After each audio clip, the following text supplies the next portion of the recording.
Je suis Léopold II, empereur du Saint-Empire romain germanique, roi de Hongrie et de Bohême, et archiduc d'Autriche. En 1790, à la mort de mon frère Joseph II, je monte sur le trône en un temps de tourmente et d'incertitude. L'Europe est agitée par les soubresauts de la Révolution française, tandis que mon propre empire souffre des réformes radicales et parfois brutales de Joseph. Mon rôle est clair, rétablir l'ordre, concilier les peuples, et assurer la pérennité des Habsbourg. Dès mon accession au trône, je constate l'ampleur du défi. Mon frère, bien qu'animé d'intentions nobles, a imposé des réformes audacieuses qui ont provoqué la révolte des Hongrois, des Pays-Bas autrichiens et même des États héréditaires autrichiens. Son centralisme rigide et sa volonté d'abolir les privilèges traditionnels ont semé la discorde.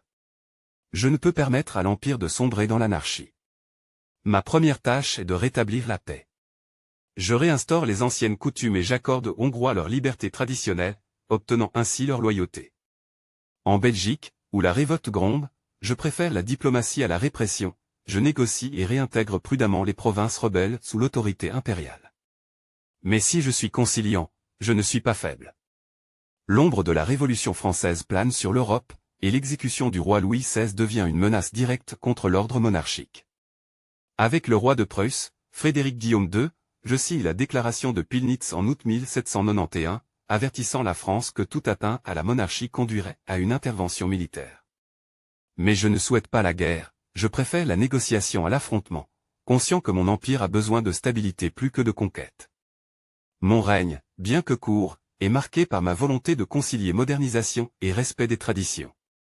Contrairement à mon frère, je ne cherche pas à imposer des réformes de force. Je crois en une administration efficace, en un État fort mais juste, en un équilibre entre pouvoir central et liberté locale. Hélas, la destinée ne m'accorde que peu de temps pour mener à bien mes projets. En mars 1792, la maladie me terra subitement. Certains murmurent un empoisonnement, mais le mal qui m'emporte est naturel. Mon fils François II me succède, héritant d'un empire fragile, au bord du conflit avec la France révolutionnaire. Ainsi s'achève mon règne, bref mais décisif. J'aurais tenté de rétablir l'ordre sans renier les idées de progrès, conscient que l'avenir de l'Europe dépend d'un équilibre entre tradition et réforme. Que l'histoire juge mes choix et mes actions.